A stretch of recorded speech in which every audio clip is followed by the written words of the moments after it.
반갑습니다. 오늘은 조선 후기의 정치 두 번째 시간을 갖도록 하겠습니다. 지난번에 배웠던 게 붕당 정치가 어떻게 전개되고 변질되어 갔는지에 대해서 같이 공부했죠. 이번 시간은 영조와 종조의 개혁 정치에 대해서 살펴보도록 하겠습니다. 붕당 정치가 변질되면서 정치가 혼란에 빠져요. 이것을 막기 위해서 영조와 종조가 어떤 정책을 폈는지, 그리고 민생을 안정시키기 위해서 어떤 개혁 방안을 제시했는지에 대해서 두 왕을 비교하면서 알아두시면 좋겠습니다. 먼저 영조 갑시다.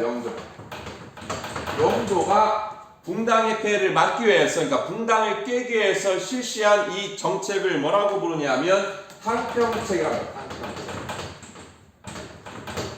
탕평책을 이렇게 실시하죠. 영조의 탕평책의 특징은 뭐냐면 붕당색이 약한, 그러니까 타협이 가능한 온건파들을 두루두ring해서 정치를 하겠다는 거예요. 그런 가운데서 어떻게 하겠다? 왕권을 어떻게 하겠다? 강화하겠다 라는 게 이제 영조의 탕평책의 목적이었다라고 보시면 돼요. 이렇게 탕평책을 실시하는 가운데서 민생을 안정시키려는 방안들도 하나둘씩 만들기 시작합니다. 그 중에 하나가 뭐냐면 그 당시에 백성들에게 많은 피해를 줬던 것 중에 하나가 뭐냐면 군대예요. 군대. 그러니까 군대를 무조건 가야 되는데 남성들은 조선 전개는 그게 됐는데 조선 후기에 오면 세금만 내면 군대를 면제해 줬어요. 그 세금이 뭐냐면 군포예요.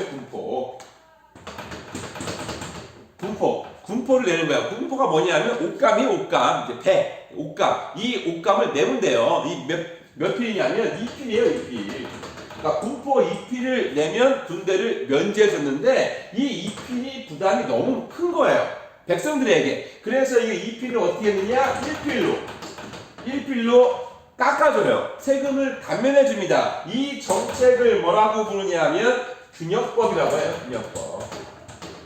이런 걸 실시해가지고 민생들의 부담을 좀 더 덜어줬다 이렇게 보시면 되죠. 그리고 형벌 제도도 좀 바꿔요. 이제 감옥에 가거나 이렇게 잡히면 아주 무섭게 막 가혹하게 막 처벌합니다. 막 때리기도 하고 막 고문도 하고 뭐 사지를 찍기도 하고 이렇게 무서운 형벌, 이런 가혹한 형벌을 어떻게 했다? 이 가혹한 형벌을 금지시켰다. 이런 것도 이제 실시하고요. 백성들이 너무나 억울하면 어떻게 해요? 북을 치라는 거예요. 그 북이 뭐냐? 신문고입니다.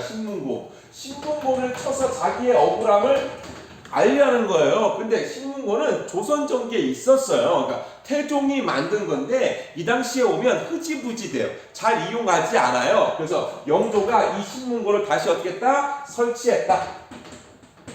다시 설치해서 백성들의 억울함을 어느 정도 해소해 줬다. 이렇게 민생을 안정시키려는 방안들도 하나둘씩 만들었다. 이렇게 보면 되고요. 그 다음에 조선 후기에 와서 조선의 체제를 다시 만들 필요가 있는 거예요. 그래서 법전을 만들어요. 조선에 법전이 있었죠? 뭡니까? 경국대전. 그 경국대전이 너무 오래됐어요. 그래서 경국대전을 다시 한번 보완하고 필요 없는 것은 빼고 다시 정비해서 만든 법전이 있어요. 그 법전이 뭐냐? 속대전입니다. 이게 영조의 개혁 정치였다. 이렇게 보시면 돼요. 그 다음에 영조 다음에 누구냐면 정조입니다. 정조의 개혁에 대해서 한번 살펴봅시다. 정조도 똑같이 영조와 함께 뭘 실시합니까? 탕평책을 실시해요.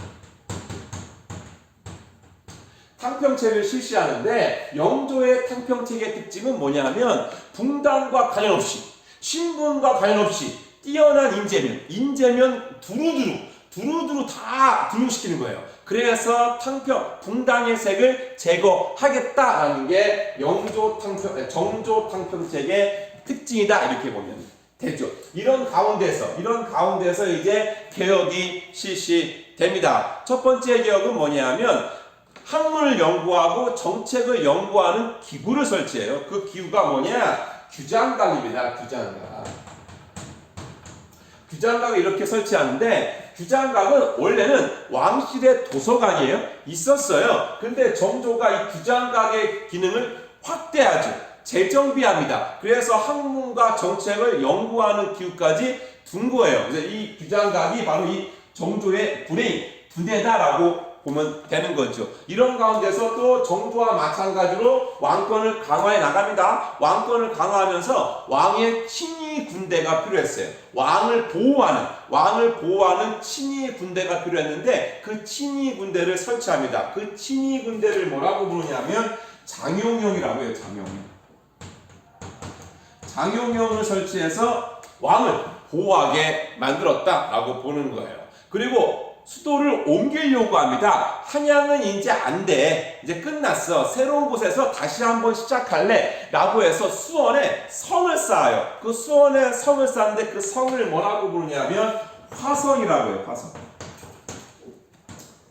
화성을 쌓아가지고 여기에서 다시 한번 새롭게 시작해 보자 라고 했던 게 정조의 개혁 방안이었다 이렇게 보면 되는 거죠. 그리고 영조와 마찬가지로 법전도 만들어요. 그러니까 경국대전 있었죠. 정조가 만든 게 뭐라고요? 속대전 있었죠. 이것을 같이 묶었습니다. 묶어서 만든 이 법전을 뭐라고 부르냐면 대전통편이라고 해요.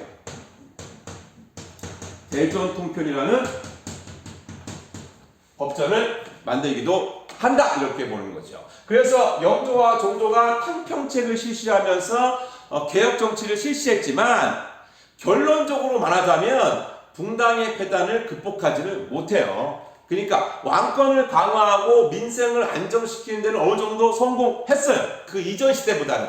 그러나 붕당의 폐해의 본질은 해결하지 못했다.